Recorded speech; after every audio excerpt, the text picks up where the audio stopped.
Welcome everyone to River of Stars Currents, Timeless Wisdom with Maurice Fernandez here present. And the second episode is about spiritual bypassing, which I think is very relevant and important. First, because we are to one degree or another involved in some kind of spiritual practice. We ask questions why we are here, what is the meaning, and how to lead better lives. And of course, we are confronted with not only existential challenges, but tremendous suffering, whether it's our own suffering or it's the suffering in the world. Spirituality helps us better navigate those sometimes tumultuous currents. The reason I also want to focus on this now today is in the backdrop of the transit of Neptune in the sign of Pisces, which has everything to do with spirituality, because Pisces is the sign that represents the higher forces of life. What came before we even knew we existed. So it has to do with the great mysteries of life, with the things we did not create and were simply born into.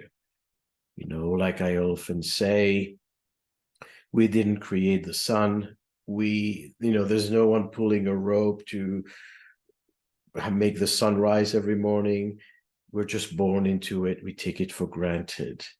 And spirituality has to do with really understanding the intelligent design of life, and to understand that there is consciousness in the overall experience of existence, that we're not just random bodies on a rock, just without any direction or intelligence behind it. So spirituality has a lot to do with understanding what we can and cannot control. What is this all about? And as we peel those layers to perhaps learn to lead better lives. And I think that is a good definition that I would use for spirituality. It's the science of happiness. Because if you are leading a healthy spiritual life, you naturally are aligned with those larger forces, with the things you can and cannot control, and you will naturally harmonize with life. This doesn't mean that you will be free of challenges and pain, but it means that you'll be able to better cope with whatever comes your way. So what is spiritual bypassing? That's what we're going to get more into as we go forward. This is, of course, a topic that I explore and I take very personally. I explore very deeply also in the educational program, the diploma in evolutionary astrology, because we are talking about the evolution of consciousness through astrology. And this naturally has to do with understanding our existence from a spiritual point of view, but how to bring the spiritual to everyday life, because that's what matters ultimately. We don't want to get lost in theory. We want to be practical and be agents of change, of love, of compassion, and empower people through our readings. So I invite you to, of course, contemplate and commit to serious soul studies, nourish your soul, and be part of this incredible body of knowledge. So check the website, mauricefernandez.com. And the theme of spiritual bypassing is also the central theme that I explored in the book I wrote on Neptune and the 12th house in Pisces. So this book obviously covers Neptune in each house, and then, you know, planets in the 12th house, etc. But the underlying theme is, how can we adapt to our existence in this life, in this incarnation? In other words, how to survive the descent into matter. Most spiritual system will tell you to ascend, to rise above, to transcend, to return to the source, to let go, to surrender.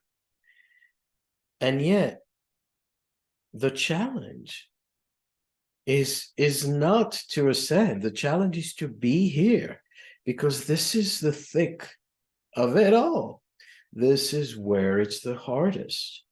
And this book is exactly about that, how, from a Neptunian point of view, we can use spirituality as an escape from suffering, from existential angst. So we know that Pisces and Neptune can get addicted to alcohol and other form of self-denying, numbing mechanisms because of the difficulty to cope with pain. But we seldom speak about spirituality itself as an addiction or as an escape. And spiritual bypassing is exactly that. So check out the book. As we get into this topic, I want to just look at the wheel, the natural wheel of the zodiac, the order of the signs from Aries to Taurus, all the way to Pisces, and speak a little bit about the distribution of the signs and how each part is, you know, representing an experience.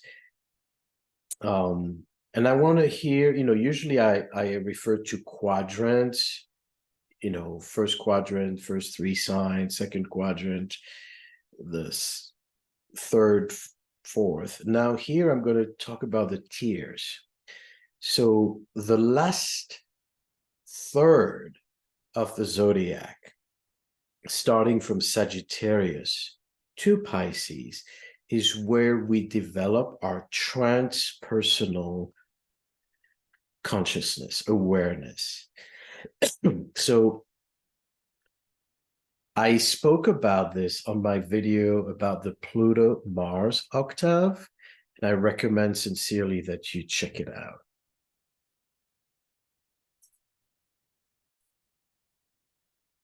As you can see in this illustration, Pluto, through the sign of Scorpio, as a ruler of Scorpio, is the gateway to transpersonal consciousness. So from Aries, the first Mars, to Scorpio, the second Mars, we are basically dealing with survival, personal capacities, you know, being safe, developing ourselves in time and space. As we reach the 8th house and the sign of Scorpio, we face our own death, our own limitations. And it's a time where, from a consciousness point of view, we either change or we die. You know, it's the same way that your spouse tells you, you know, they're going to divorce you unless there's this radical transformation. Or you may hear that you have a physical condition, and if you don't change your ways, it's going to get worse. So that's the 8th house gateway, where you suddenly are shocked into understanding life. There's more to life than this, and you need to expand your understanding, your consciousness. And that leads to the last third, of the wheel from Sagittarius to Pisces, where you learn about higher meanings, the reason and the purpose of your life, that you're not just here to eat, procreate, and die, but you're here to participate, you're part of a bigger plan. So that whole section from Sagittarius, Capricorn, Aquarius, and Pisces makes you understand you are part of a bigger plan. And the more you understand, the better your life can get. Now, Sagittarius is kind of a conflicted sign in that sense, because it's a fire sign on the one hand, which is very personal and it's very subjective, but it's in that part of the zodiac that introduces us to the transpersonal. So this is why Sagittarius is conflicted between personal and transpersonal, wanting to understand the big picture, but then they become so emotionally attached to their beliefs, so personal about their beliefs, that they end up proselytizing or coming on too strong. So there's, that gateway between the personal and the transpersonal. Anyway, as we progress into these later signs, we gather a more global perspective, a more objective, a more detached perspective. So we understand that it's not just about us, and it's not just about immediate gratification. We learn through Saturn to see the long term, to see beyond what's just in front of us, to be more responsible, to rise above immediate gratification. Through Aquarius, we learn to detach from our bias, from our emotions. Through the Aquarian principle, we learn to rise above, literally. It has to do with elevation, with, flying, seeing ourselves from that vantage point. So it has to do with objectification and overcoming emotional bias. When you look from an Aquarian point of view, you don't speak about, oh, this is my child, and therefore whatever my child says is going to be the right thing. You're going to speak about, from a detached point of view, that all children matter, and the truth is more important than my personal attachment. So if my child is wrong, they're wrong. I'm not going to favor them just because they're biologically related to me. So it's moving from the subjective to the objective as much as possible. And then Pisces is, of course, about realizing the bigger scheme of things, the fact that, we're born into the reality that it is this way, that the sky is blue and the trees are green, and that's the way it is. So it has to do with accepting the larger forces, understanding fate, understanding what is beyond free will, and how we must adapt to what is beyond our control, with the trust that even though we don't understand we don't understand everything about the meanings of life, there's a lot of veiled truth, we still can trust. So the big exercise in the 12th house and in Neptune is that even though you are blindfolded, you learn to trust, because you learn to see that you're learning as you go, and the universe is intelligent, even if you don't always get it. So it's obviously everything to do with how you cope with suffering. As you are exposed to your own suffering, to injustice in the world, to the loss of innocence, can you still trust? Can you still want to be here and do your work?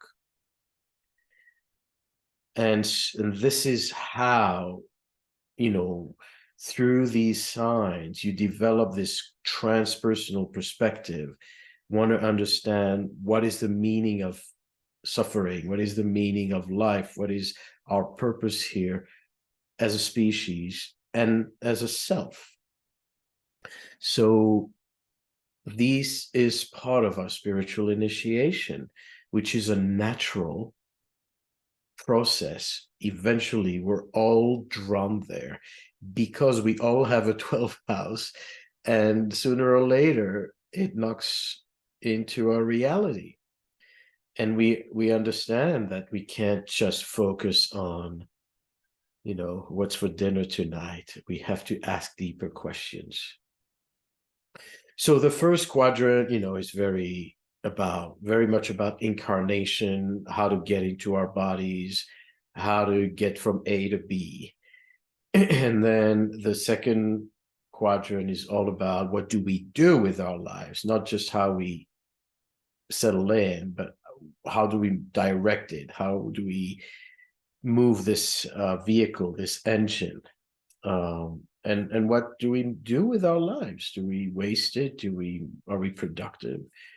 Then the following signs above the horizon, Libra and Scorpio and Sagittarius as well, are all about our growth, our emotional development, moving beyond the self to be together with other people. But it's still on a very personal level. So Libra and Scorpio have to do with cooperation, with growth, with merging resources, and with challenging ourselves, talking about what is lacking in our lives and how we can overcome that, change to lead better lives. And then through that jolt of the 8th house and the Plutonian experience, we are then transported to a completely different level of awareness that take us beyond the survival, the security, the comfort issues to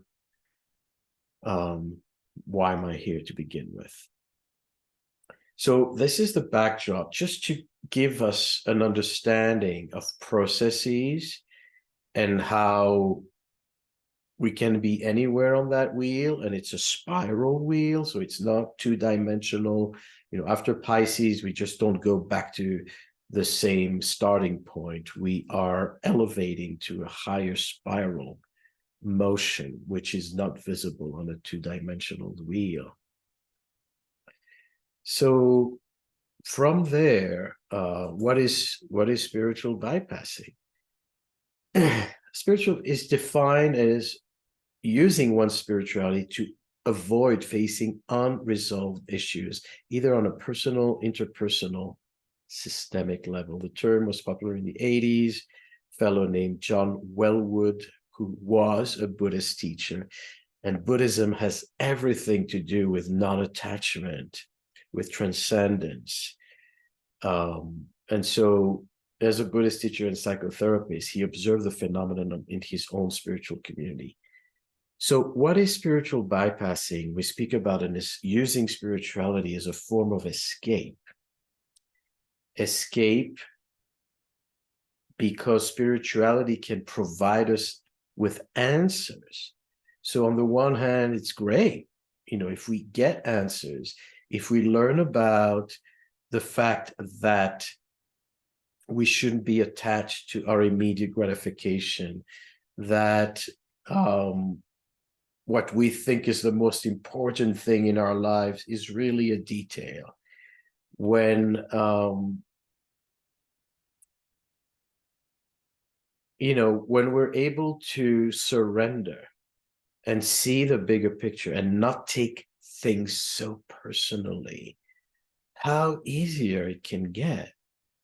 So this kind of global approach, this ability to transcend the pain, let's say you go through a breakup, And instead of getting angry and upset, why did she abandon me? And I told her, and she told me, and her grandmother and her mother-in-law did this and that. Instead of getting into the drama equal emotional. You understand that, gosh, we're all trying our best. Gosh, yeah, maybe I'm abandoned, but I'm learning from this. And I'm learning, first of all, that we're all vulnerable, that she's trying her best. And so instead of getting sucked into my own immediate comfort zone and my own expectations and what I was attached to living forever together, I can now move to a more global approach, a less personal approach, and see this relationship from a vantage point where I depersonalize it and I can forgive more easily. I can move on more easily and, stay happy. So that's precious. And that's why we're all doing this. That's why we're all listening to these videos on YouTube. But there's a point where the spiritual bypassing becomes an escape. Excuse me, the spirituality becomes an escape. And so when you're facing a breakup, you jump straight into that, oh, it's all good. Oh, it's all meant to be. Oh, they didn't mean to really hurt me. They are part of this big path. And so you use this spiritual wisdom as a rationalization. And in the process of doing that, you risk not really resolving the issue that led to a crisis. And so you can then have another relationship and face similar issues.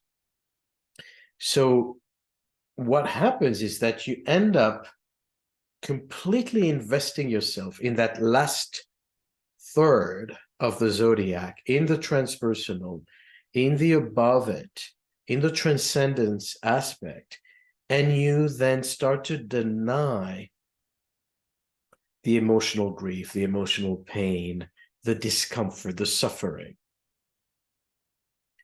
because you don't have a support system maybe to help you go through this dark time. Or it can be a very wide variety of reasons, but usually dealing with the personal, with the ego, going through pain is number one, difficult, number two, messy, number three, maybe petty, maybe it's really childish to go through drama. And yet we always must ask ourselves, if we are born into this reality, if we look at the wheel of the zodiac, if we were just meant to be in the spiritual upper world, then we would not have a Mars in our chart and a Cancer and all these intensely emotional, attached signs that seek security and survival.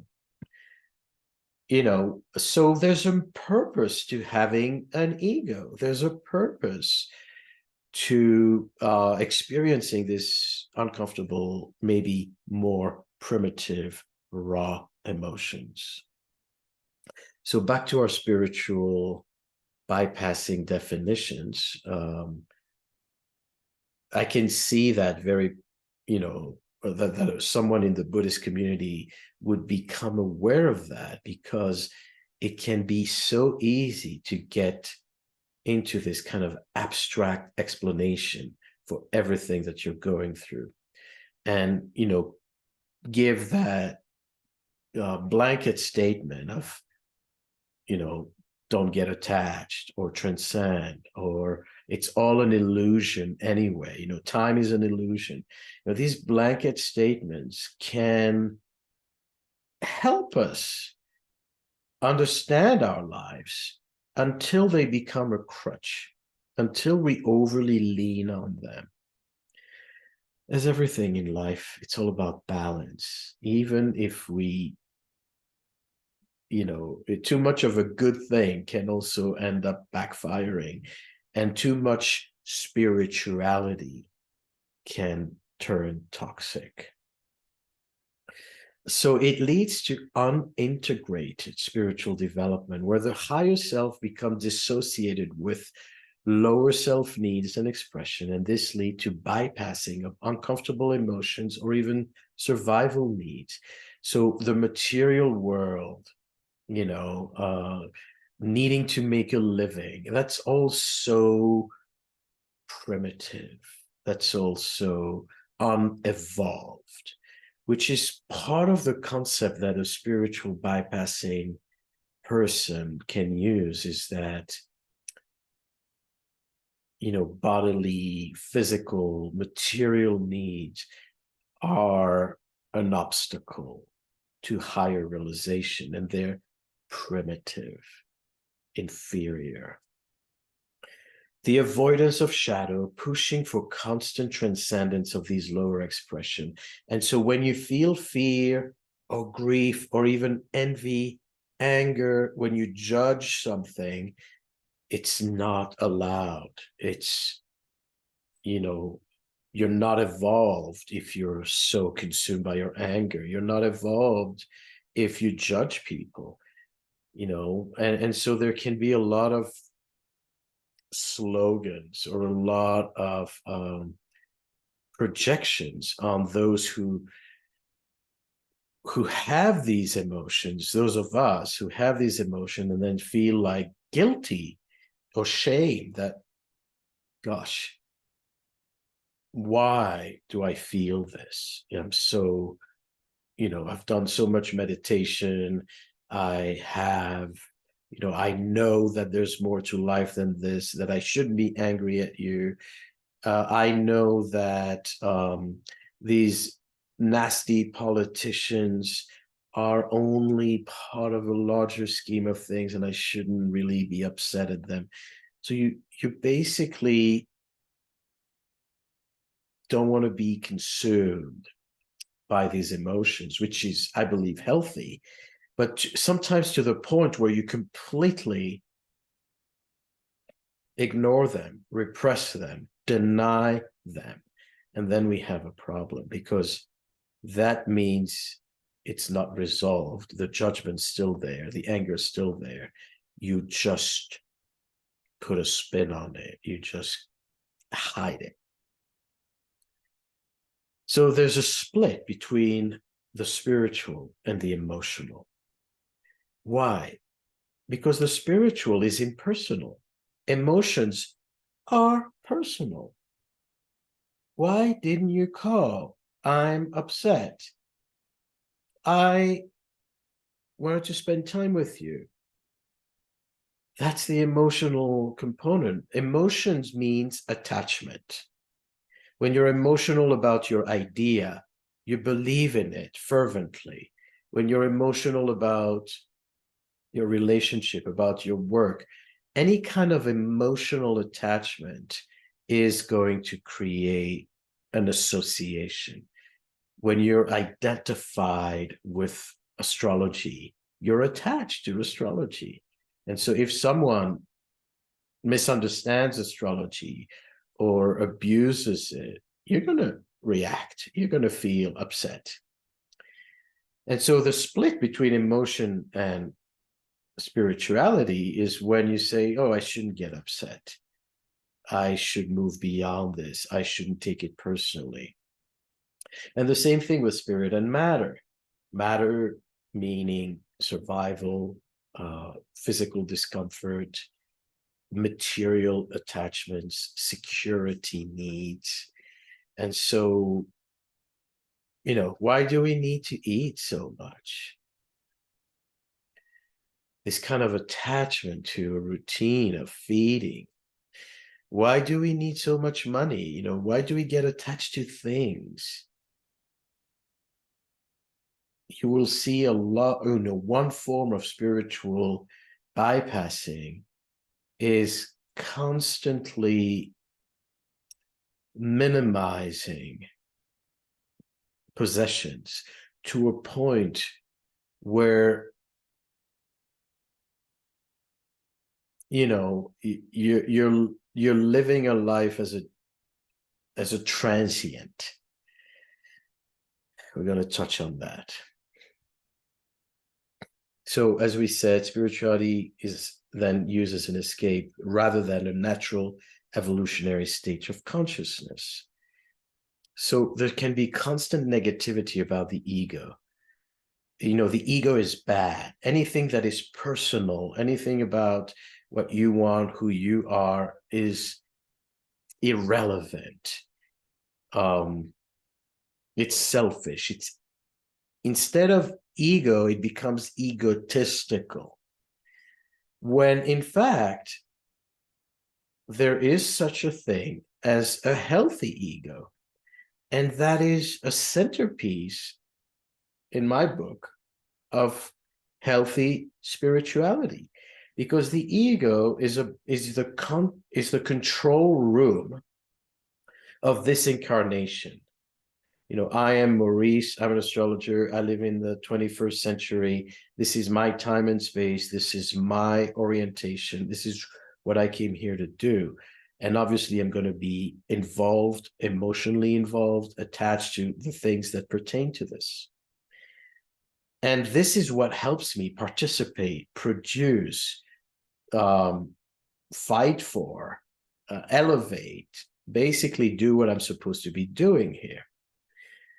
So a healthy ego is what is giving you purpose. It's like I said, it's the control room of this incarnation.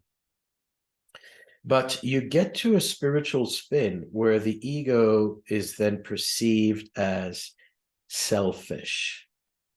So if you want clients for yourself, are you selfish?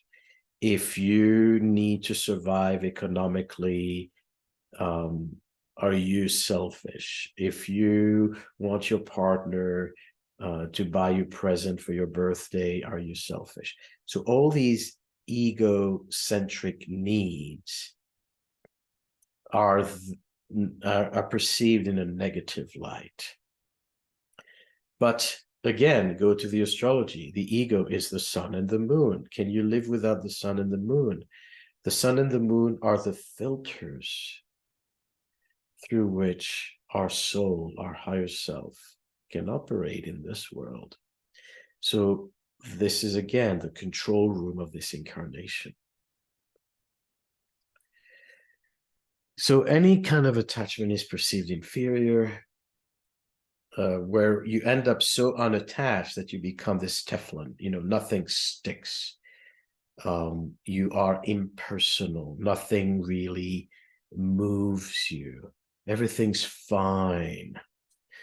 Nothing upsets you. You don't have judgment. So it's kind of an artificial form of transcendence. And I'm saying artificial, maybe not every person is going to be, you know, unauthentic about it, but in the spiritual bypassing, it becomes a formula. It becomes some kind of escape to be unattached. So examples, you know, how does that manifest? People who are positive only, avoiding circumstances of feeling whether it's pain, insecurity, or actual vulnerability.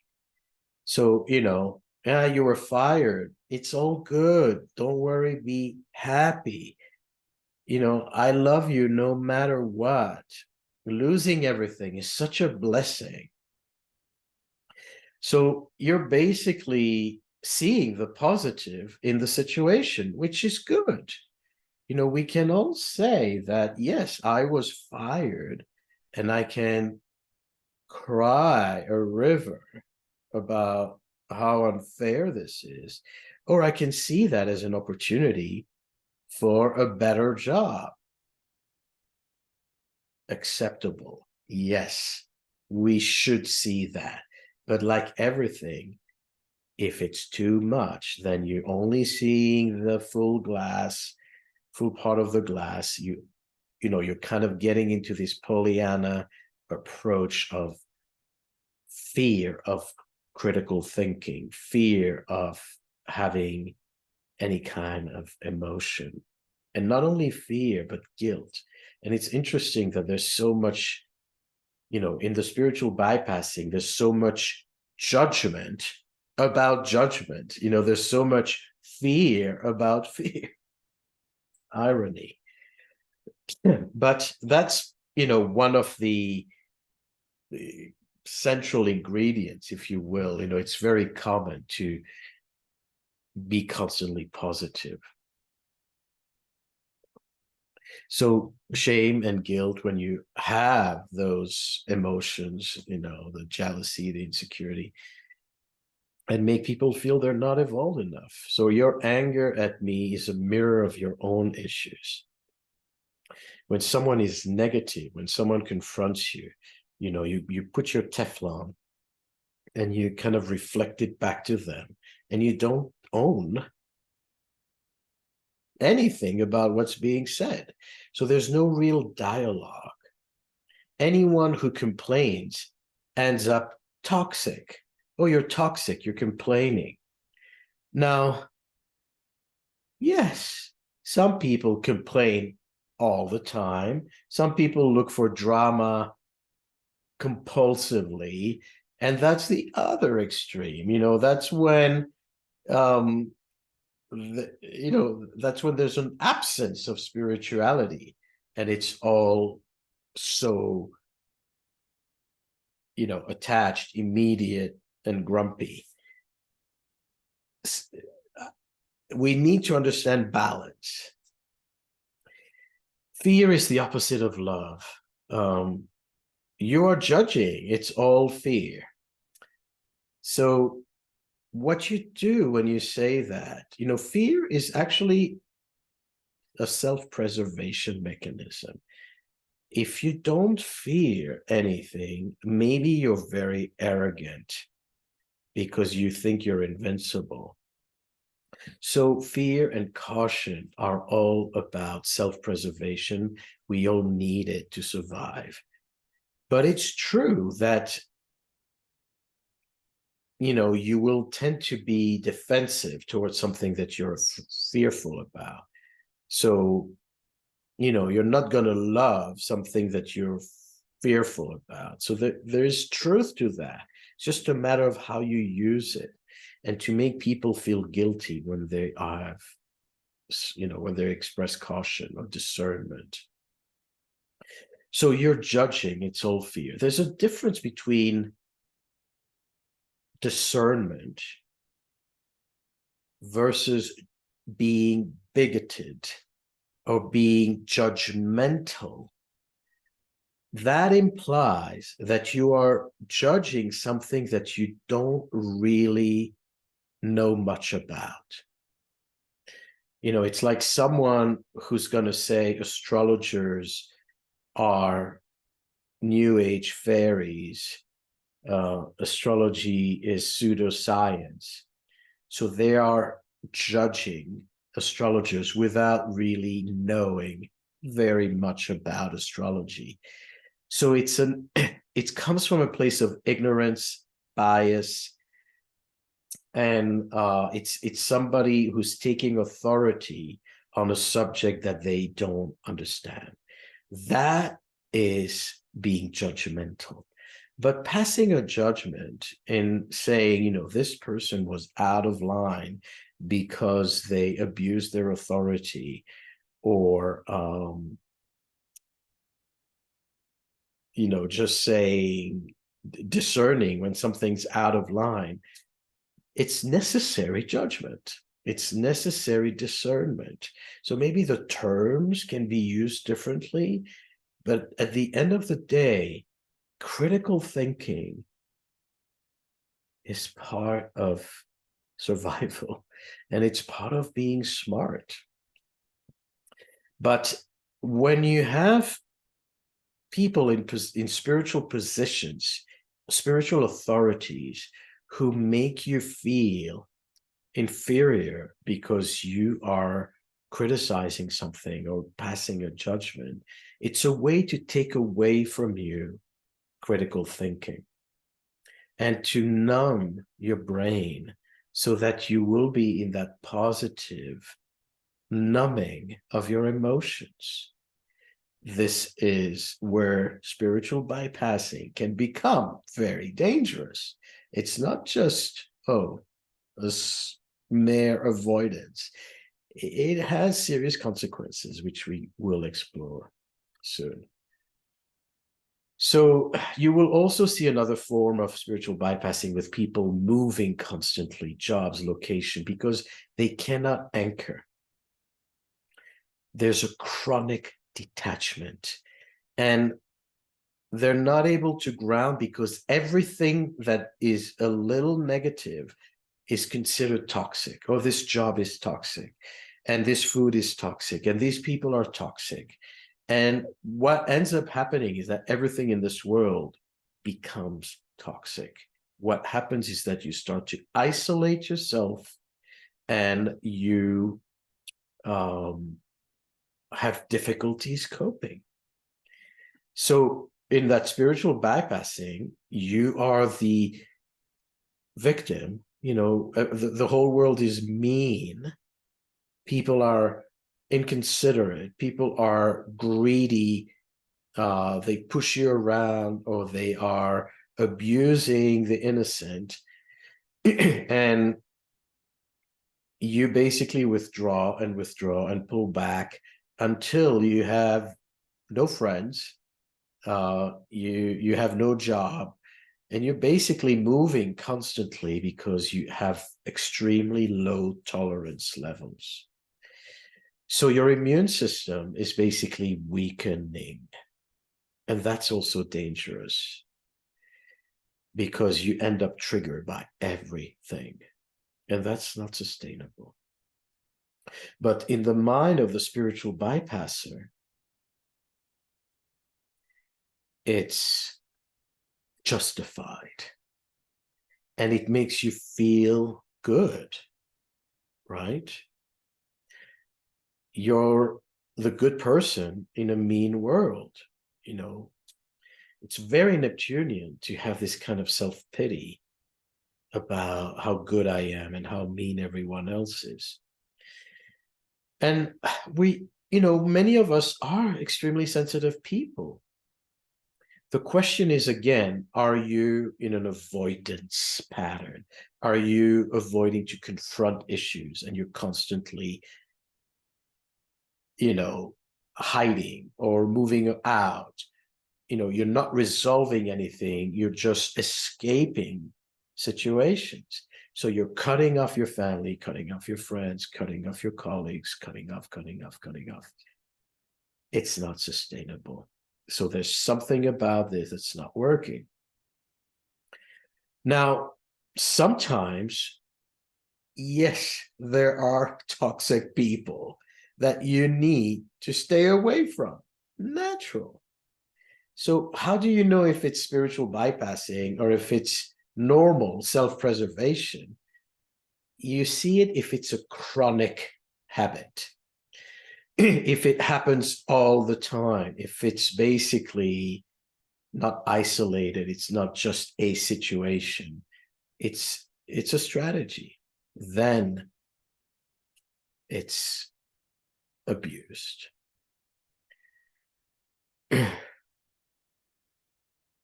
So the consequences of spiritual bypassing: people who know the spiritual theories but are incapable of applying it in their daily lives. Their spirituality is unintegrated, and it shows in their failed relationship or even abusive behavior.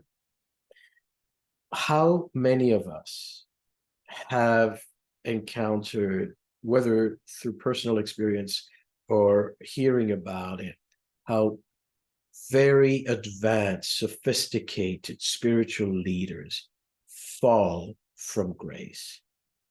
Smart people who, came up with high realization, who end up abusing their students financially, sexually, intimidation. And so you ask yourself, like, how come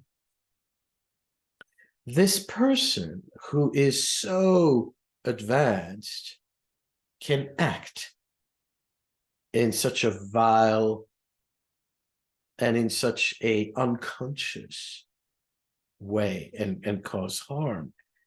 And they're falling like flies. There is no spiritual guru who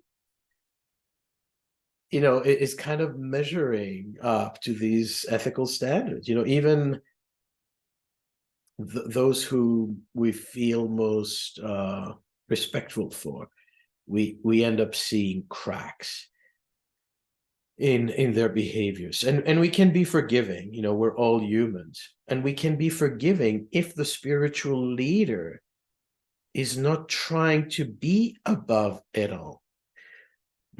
If you speak about unconditional love, but then you tell everyone, you tell your friends how much you can't stand that person because they're so nagging and they're so needy and they're so this. So you end up basically, in this Aquarian paradigm of loving humanity but having a distaste for humans. Is how, one of the main symptoms of spiritual bypassing is impatience for the human condition.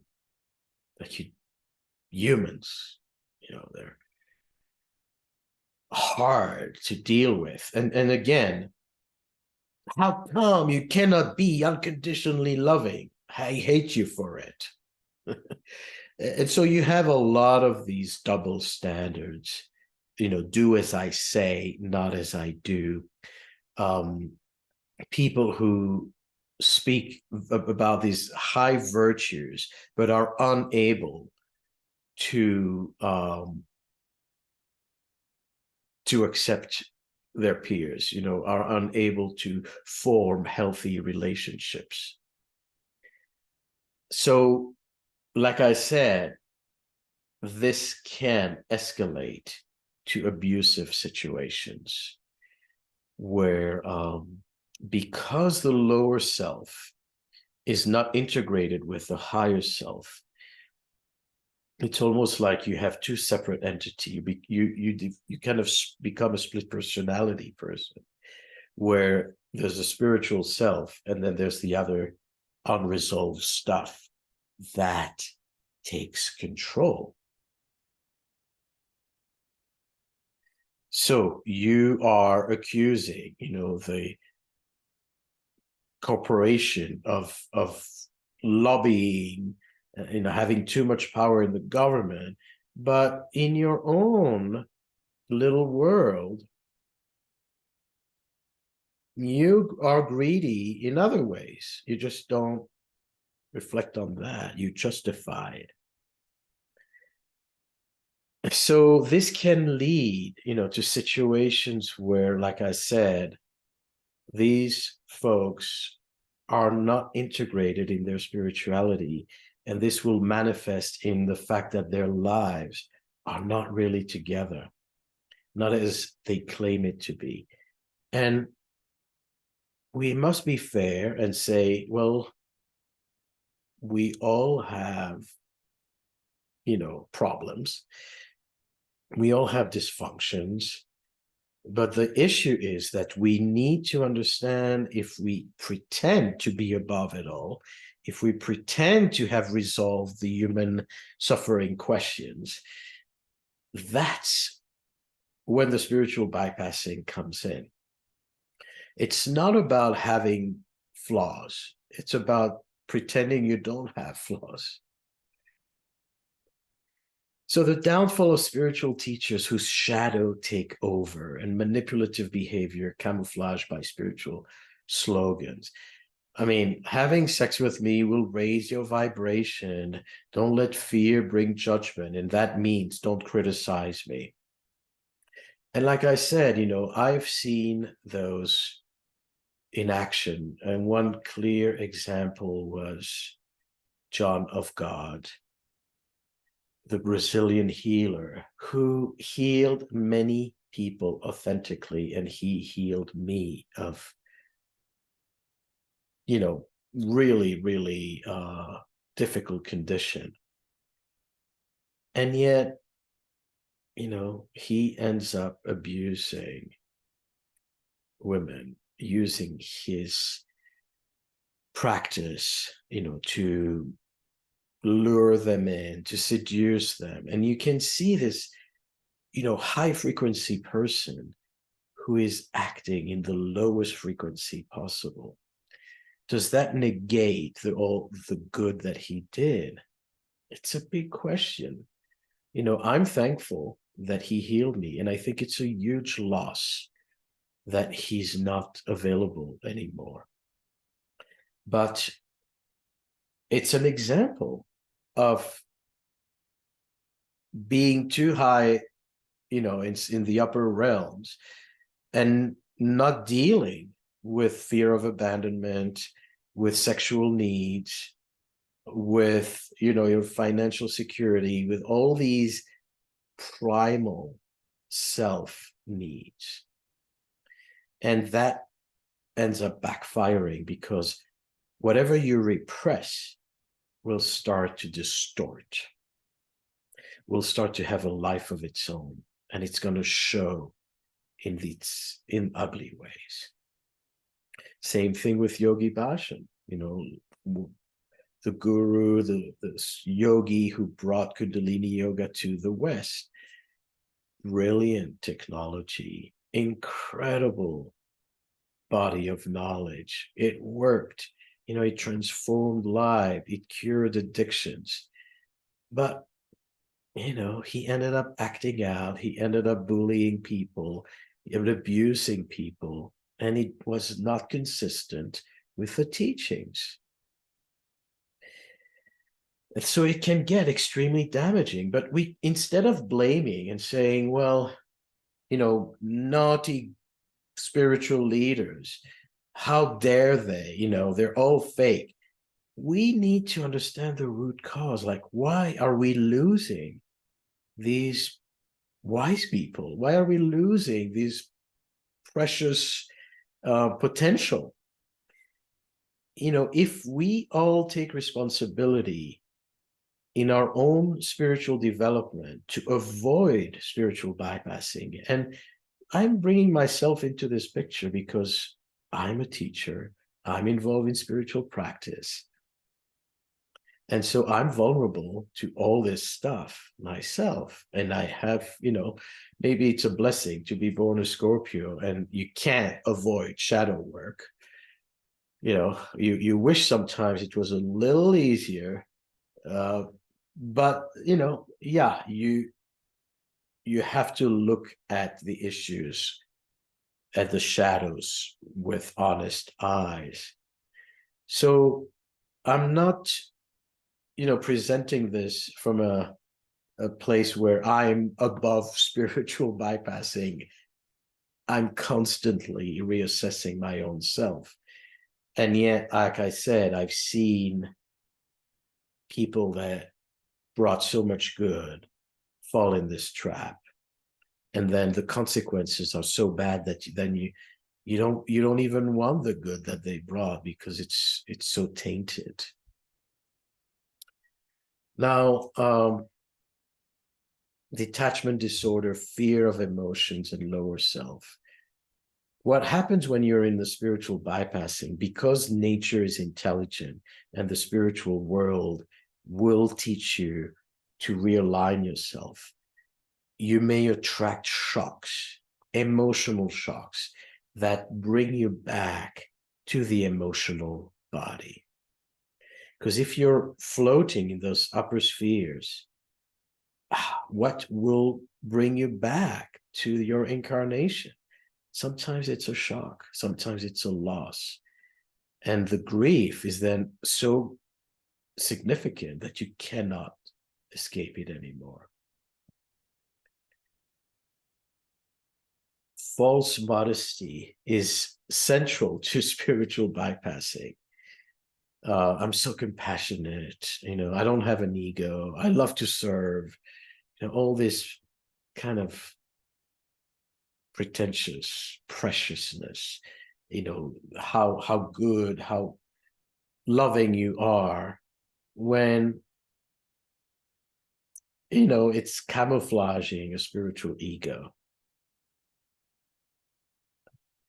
So here I'm just bringing very briefly an understanding of the different bodies. This is something we learn in depth during the comprehensive astrology program in evolutionary astrology, to understand that the spiritual, mental, emotional, and physical bodies need to work together. So we're not just learning astrology, we're learning integration, and we're learning to identify this in ourselves and others.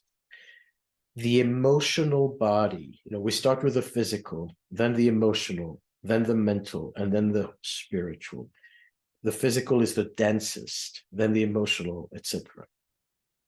But the emotional body is the most important one, like it or not, because it's the body through which everything is being digested. So if you're bypassing your emotions, if you're rising above them, you don't digest. It becomes unintegrated.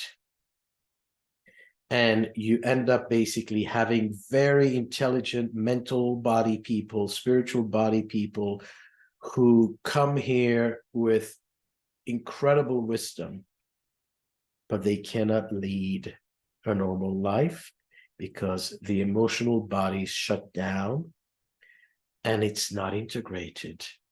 And so their lives do not match their wisdom. So naturally, the soul will need to reactivate the emotional body sooner or later. And like I said, you can do it gracefully or you can do it through shocks. That's where Pluto, Moon, is really getting intense. I want to bring looking at this, I want to bring a chart, Oprah Winfrey. And I'm, never talked to Oprah personally, but I thought she had an interesting chart because I was working on this chart recently with a student, and we were exploring the different components of this chart. And it was a graphic example of a chart that could fall into the trap of spiritual bypassing. So I don't know if Oprah is spiritually bypassing, but I'm saying the chart shows caution. If she were to come to me, I would bring this up. And the reason is, you see, she's an Aquarian, 3 planets in Aquarius, Moon in Sagittarius. So all her personal planets, Sun and Moon and Mercury, Venus, are in these transpersonal signs. Aquarius, Sag, higher knowledge, larger perspective. So she's wise, she's smart, she's conscious. We see the work that she's doing on herself. On top of it, South Node is conjunct Uranus, square Neptune. So all these Aquarian, Piscean, Aquarius, Uranus, Neptune aspects show high idealism. People with Uranus, Neptune are usually, really wanting to bring union, to elevate consciousness. They can do a lot of work through community. They tap into the collective vibration. And so it's all about transcendence. It's all about the higher frequency, the finer, the upper worlds. And so it's on her nodes, which are obviously, a central channel of consciousness. And then with all this Aquarius, Sag, Uranus, Neptune, you have Mars square Pluto in Scorpio, Saturn in Scorpio square that Sun Venus conjunction, star point. And that, has everything to do with these lower emotions, with grief and separation and fear of abandonment. And of course, she experienced sexual abuse. Not only sexual abuse, but abandonment from her mother, who couldn't cope with her. Why? Because Oprah was too much to handle. She was a drama queen, in the eyes of her mother. She wanted attention and she wanted to get it through all kinds of, pity parties and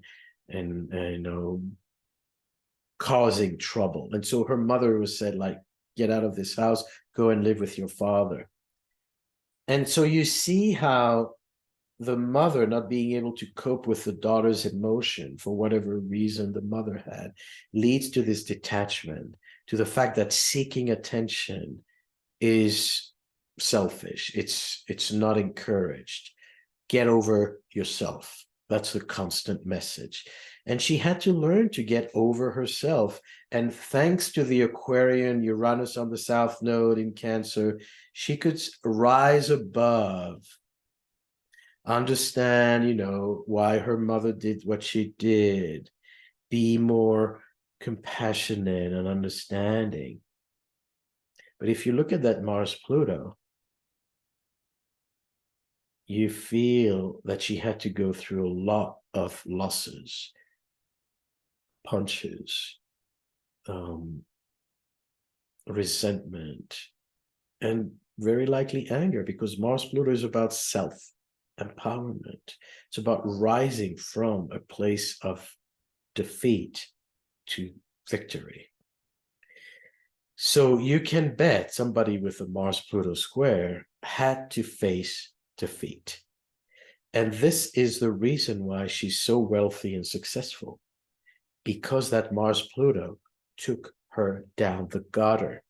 And in a very scorpionic way, she had to resurrect herself and gain power from that. So the risk here is to stay in the upper world and say, well, yeah, it's all good. And if my mother wouldn't have beaten me up, I wouldn't be the person I am today, and I wouldn't have been successful and all of that. True.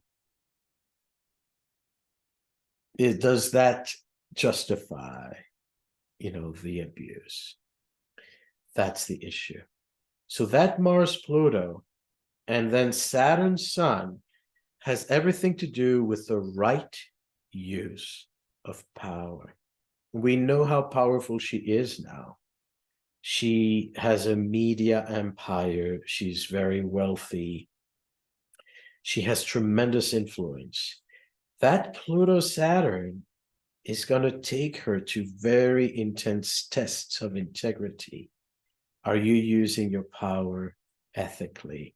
Are you doing your shadow work? Do you think you're above it all? Because the moment she will think that, oh, it's not going to happen to me, I'm above this, then you'll hear the scandals that's going to hit the news. So blessings to Oprah. Thanks, Oprah, for sharing her life story online so we can learn astrology and learn about the risks of spiritual bypassing.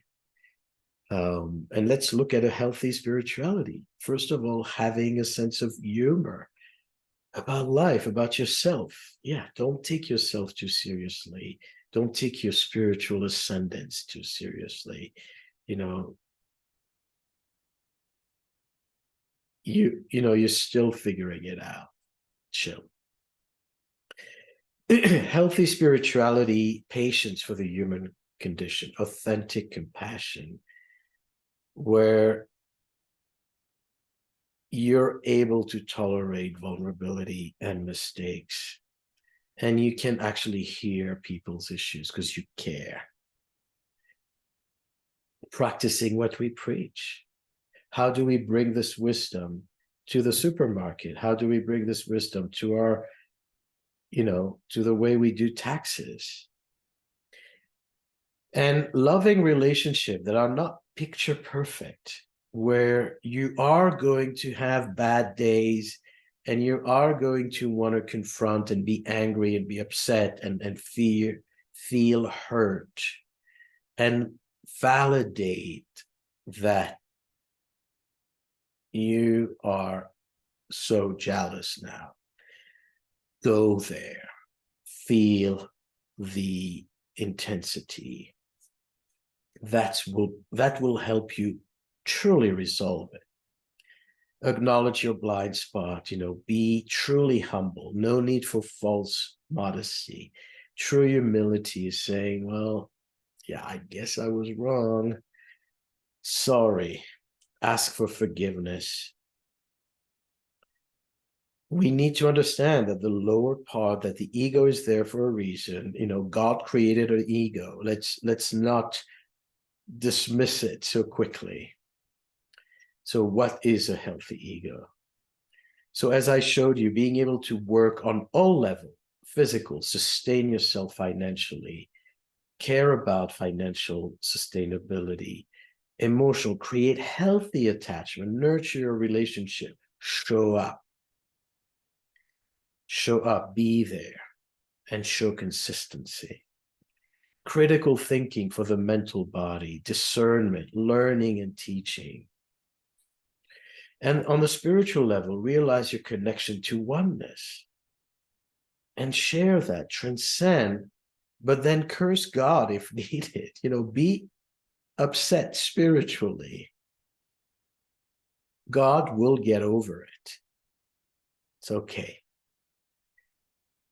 So how do we sum him up? I think, doesn't need to be picture perfect. This is an interesting spin on that. A fellow who wrote a book, Grounded Spirituality, Jeff Brown. Next time you have a terrible thing happening to you and someone says, you choose your every experience, knock them unconscious. When they wake up again, ask them to thank you for actualizing their dream and insist that they forgive you before they have even healed their head wound. Tell them pain is an illusion. Just be aware of it, witness it, and you will come into the power of now. Then remind them that there's no victim and that they just need to turn around their story of victimhood.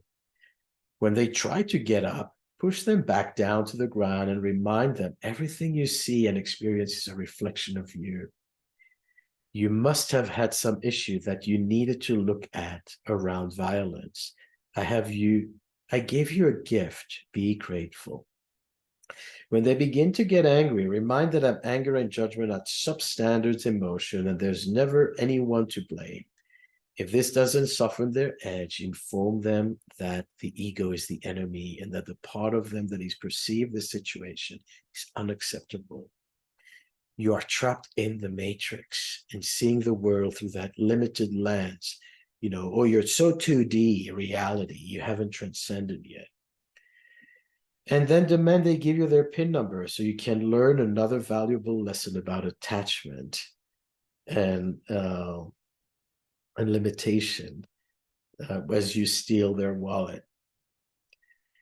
So, yeah, a little aggressive, but it gives you that point that sometimes if you keep escaping, you're going to attract shocks. So thank you again. I hope this episode was interesting and gave you food for thought in this time and space. Welcome to book consultations, where we can explore your evolutionary lesson, your relationships, and how to avoid spiritual bypassing. And the Neptune book, as I mentioned earlier. Many blessings on this Neptune in Pisces journey. May we integrate the personal and the transpersonal. Thank you.